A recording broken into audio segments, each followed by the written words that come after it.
Right, it's the 4th of November. There's been a bit of a hiatus getting on with this this engine, as you can see. But yeah, we're getting there. We got a bit held up with some cylinder head work and some other jobs that came in. But I just thought I'd give you a little thing of what we're going to do with the front cover of this. And a little bit of a heads up. If you can recall, a few videos ago, that the stud had snapped here.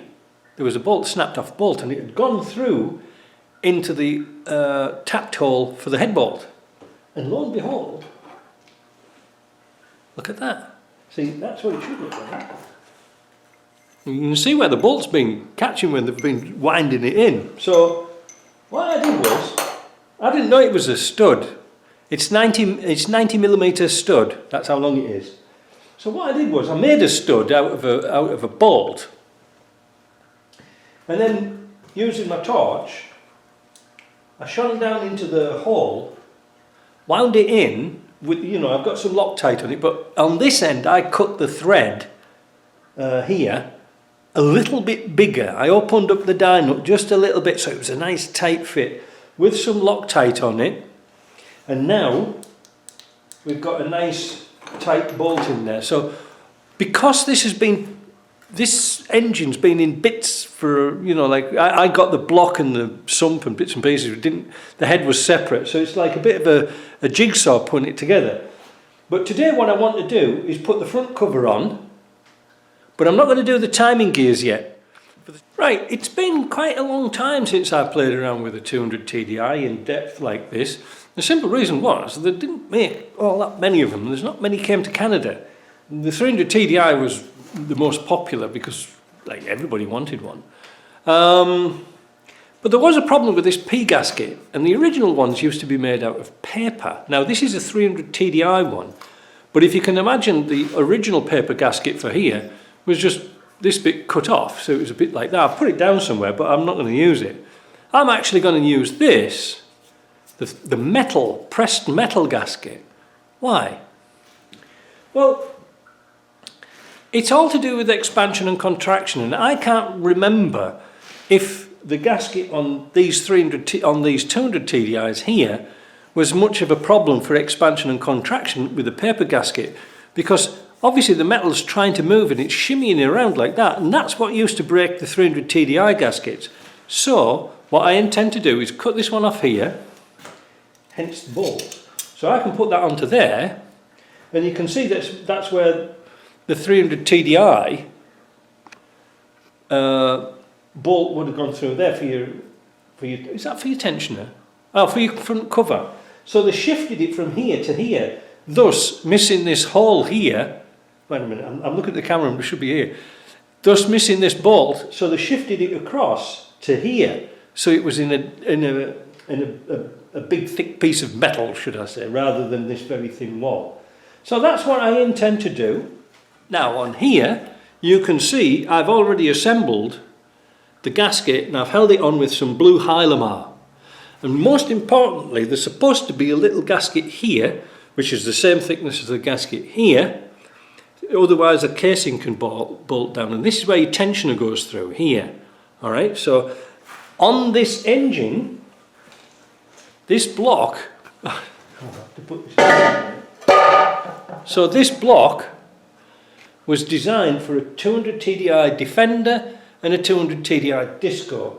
And you can see there's a tapped hole here and there's a tapped hole here. This is why they did this 300 TDI, because there was a 200 TDI for a Discovery and a 200 TDI for a Defender, both going down the same production line. So it was a lot of work making one or making the other. So when they came to the 300 TDI, it was a compromise of everything. They moved the turbo to the top so it would clear the steering. They changed all the timing cover and things like that. Perhaps not for the best, but they made just a unified engine so you could go into Range Rovers, Discoveries and Defenders. Well, later on they went into Fords down in South America and Mercedes-Benz down in South America, but that's a different story. So what I did was, I put the new seals in here, because unlike a TDI, the gear itself has got goes through here, and it's a different thing to the camshaft doesn't go through here. The oil seal's on the gear. I suppose I better get one out and show you that as well. So this here is the camshaft gear, great big heavy thing, and the seal runs on here. That's why it's not on the camshaft itself. Again, it was another design. But one of the things I found with 200 TDIs, you had sometimes oil dripping out the bottom of your covers that go on here at the front. It was dripping on the floor, and you'd change the seal and you'd change the crank seal and it was still leaking. It was actually here, they'd crack right across this keyway here, this where the key goes, and they'd crack across here, and just a little crack. And when it was warm and expanded, it used to drip. So one of the first things we do when we get one of these, we look for a little crack here. Fortunately, this one's good. So we can put the gear on this afternoon. Oh, now how did they seal it up? Oh, what a bad idea. This was a bad idea. So they had a washer, a spacer with an O-ring, and then yet another O-ring here, and then a bolt, and hoping it wouldn't leak through the thread. Anyway, that's that. That's how they sorted that out. So this afternoon, I'm going to try and work out where all the bolts are. There, I've got bolts everywhere. I put them all in plastic bags so you can lose everything all at once. And I'm not sure where the timing bolts are for this. I can't remember where they are. I've got all the sump bolts, but I don't know where the other ones are. Anyway, that's my problem. I'll sort it out. And like I say, you can see down here, I'm going to use these as guide bolts to put the cover on to keep the gasket in place. And I'll put some temporary bolts through because, as I said, I can't put the timing cover on yet, or this outer cover, until I've got the engine with the timing pin in the flywheel, which I'm going to take to Cloud tomorrow. Another hold up. I never thought about that. Anyway, I'll come back when I've got this bolted up. Well, I had a good old day on this engine today.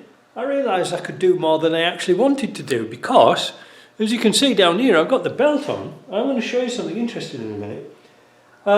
Such a nicer arrangement to put a belt on than the 300 TDI, so much simpler. However, you could understand the problem they had with them because when you wanted to change the belt, you disrupted all the water. You had to take the water pump off, drain all the cooling system off, whatever, and you had a chance of disturbing the gaskets here and here. Yeah, not a particularly great idea. So on the 300 TDI, they separated this housing, put a great big casting on there for the power steering pump. But this is kind of a nice little system. Very simple. I had the belt on in minutes. So there we go. There's your little arrow, and it should go right in between those two teeth on the top keyway. And just to verify, I exposed the piston a little bit, and I put my finger just here, and you could feel where the actual top dead centre is. So I didn't need to put the flywheel thing on because the belt went on absolutely perfect. Now the camshaft, there's an arrow there and a little dot there. But for some strange reason, there's an arrow here, and somebody will tell me what that arrow is for because I can't see. Now, is there a dot on the inside of the other one? I don't know, but the injector pump's held in place with a pin. I've left my other pin outside to use a temporary one. Everything lines up beautifully.